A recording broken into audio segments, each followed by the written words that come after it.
Welcome back to Building Solid Foundations Radio. This is Steve Matley. We are talking to Faiz Farj. He is a compounding pharmacist. He also owns a retail pharmacy. Last segment, we were discussing kind of the healthy lifestyle and a more proactive homeopathic approach to life, which the compounding pharmacy fits into very much. So I want to take another a little turn here, and I think this may be related to it. You're involved in Zoba. Zoba is a CBD business. Can you tell us what that is and what your involvement is? So I'm a part owner in a CBD retail line called Zova. We started this company about 2 years ago. It was myself and 4 other pharmacists. We started to come together, create a formula of tinctures, creams, capsules, gummies, and we decided to take the B2B route to where we were promoting it to pharmacies to start. That's the route we've taken over the last couple of years, where we've been selling it mainly to pharmacies across the nation, especially marketing towards the pharmacies that we have in the GPO. We all happen to be involved in the GPO too, sitting on the board there. So it kind of worked hand in hand to start. It's been an interesting experience. It's heavily regulated. Obviously, it just became legalized. Hemp just became legalized a few years ago, so it's fairly new to the market. It's in its infancy right now as an industry. Yeah, exactly.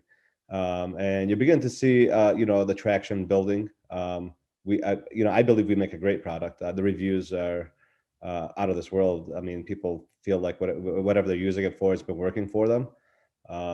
We have very strict, like I said, QA, QC. This is done in my manufacturing facility also. So where, and our formulas are based on, being a little more aggressive than what's on the market, for example. So the benefits of CBD, because I hear things out there, and it seems like CBD is that item that will cure the common cold, grow your hair back. You'll grow 3 inches taller. You'll be 10 years younger. But there are some real benefits to it. What are the actual benefits of CBD? So there is nothing that's proven out there as to. According to the FDA, CBD isn't an approved product for any treatment of any disease state. So I can't speak to what it's treating. I can't speak to or promote it as a treatment for any kind of therapy. What I can say is that, I do know people are using it for different kinds of disorders, and, the reviews that we get back is that, it's been phenomenal for them. Some people say they may have, it helps them sleep, for example,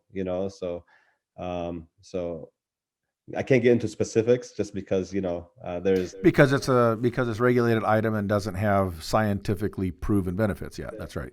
So we don't promote it as a treatment. We just promote it as CBD, and people can do their own research online to see what they feel, if it's going to work for them or not. So. Okay. I know it's become very popular, CBD oils, and you mentioned gummies, so those are chewables, I'm assuming, the consumables, right? Yep, exactly. So we make gummies, we make capsules, we make creams, and the tinctures, the oil underneath the tongue. Okay. And so that's one, if people wanted to figure out when and where to use that, they would go to a holistic practitioner or a doctor or someone like that and ask them, is this something you would recommend to try for this? So Zova CBD is available online. It's zovacbd.com. We ship across the country to the states that allow it. So it's an over-the-counter? Yeah, exactly. There's no prescription needed. You just go online, you order it, you put it in your cart, and it gets shipped out to your home. Okay, great. And so that kind of goes into the line of like a lot of the essential oils that are out there that have certain things that they're kind of designed for, but there's been no formal studies and clinical studies done on them yet. Exactly. Yep, exactly. Okay, great. So we only got a few minutes left. A couple interesting things about you. One, you lived in Sydney, Australia for a while. Yes, I moved there when I was 10 years old. Moved back to, 10, 11 years old, moved back to the U.S. when I was 18. So came back for my senior year in high school. Okay, so you started in the U.S., went to Sydney, and then came back again? Correct. That explains why you don't have the accent. Yeah. I've got this kind of like mixed up accent right now, right? So some people say I'm from Brooklyn, and I'm like... Well, I was going to say, Australian to Brooklyn to Detroit, you'd have like the nicest tough guy kind of accent, right? Yeah, exactly. A very polite tough guy. Exactly. Okay. My heritage is Lebanese, so it's like okay, so I get a lot of that. Yeah. Well, that's very American, right? A little bit of a little smattering of everything. I'm the true melting pot. Exactly. How would you compare living in Australia to living here? Australia's way more laid back, Is it? very laid back culture. I'm assuming it's very similar to how you guys are in California, right? It's Right. a beach town. People are very laid back. It's like now when I go to visit, it's almost like, how do you guys live this way? Because Right. Yeah. I'm always on the go. You know how we are here. We're fast paced. Things need to get done quick. Our day is scheduled from 8 a.m. to 7 p.m., 9 p.m. even. Over there, it's like they just go with the flow. You go with the flow, and that's a very Southern California thing too. Yeah, exactly. It's like, hey, what's the stress about? Bay Area tends to be for all its reputation being techie and stuff. They tend to be a little more rigid actually than Southern California. I heard a theory that the closer you are to the equator, the less punctual and the more loosey goosey you are in business. That's what it seems like. Yeah, like in Sydney, I'll go visit and like I'll be there for like a couple of weeks, right? Because my relatives will just be like taking days off of work, and I'm like, you don't need to take the day off. No, it's not a big deal.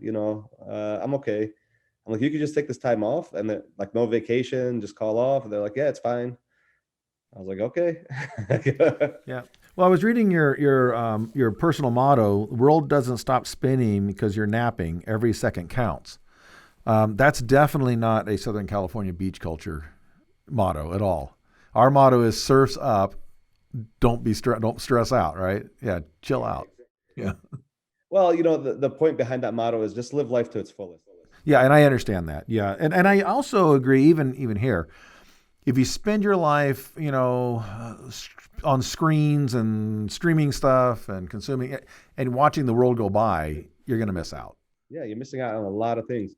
I always tell like people like the world doesn't stop spinning means that there's people that are walking and you're walking in a direction. The world's spinning you guys together. If you spend your time looking on your phone or laying on your couch or watching TV, I mean, you're just missing out on something amazing that may occur in your life. It could be the person that you spend the rest of your life with. It could be a business opportunity. It could be anything, but sitting at home or looking at your phone is not going to get you anywhere. Okay, we got to wrap this up. I want to thank Faiz Farj for being my guest today on Building Solid Foundations Radio on KCAA, serving all of Southern California and around the world on various podcast platforms. We'll see you next week. I'm your host, Steve Matley.